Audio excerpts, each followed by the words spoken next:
Offering an escape from the ever-entertaining yet relentlessly noisy streets of Manhattan are little pockets of silence and beauty that have existed for over 50 years. These are New York City's gardens, sparse but ever flourishing.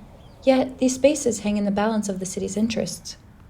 It's really therapy for a lot of people who come from the southern part of this country and from Puerto Rico or from South America, where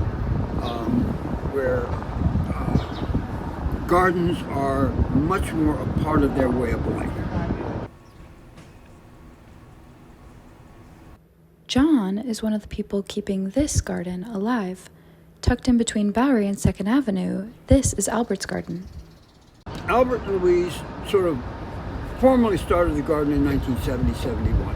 Kind of grew out of a bunch of people who just started helping Albert and Louise. Albert's is perhaps most famously known for being the site where the Ramones shot their famous self-titled album cover in 1976, and John here laid the bricks.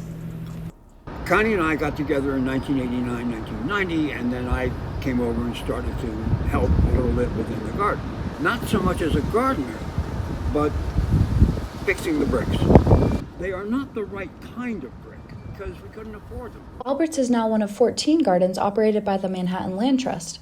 It's open 20 hours a week, but most gardens are only open 10 hours due to lack of volunteers and funding. We get no money from the city, no money from the state, nothing. The whole idea is that it's supposed to be local for the convenience of the immediate neighborhood. We've had people from all different European countries.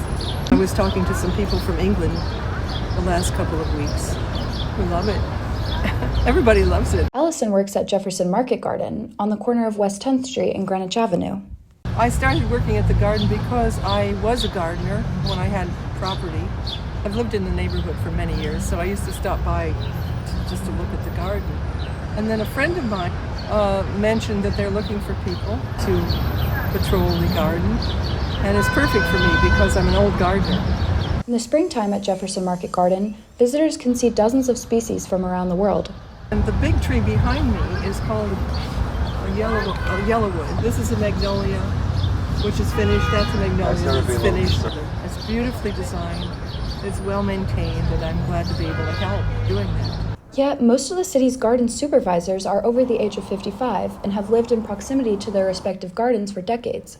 While people of all ages enjoy the spaces, an older age group disproportionately manages them.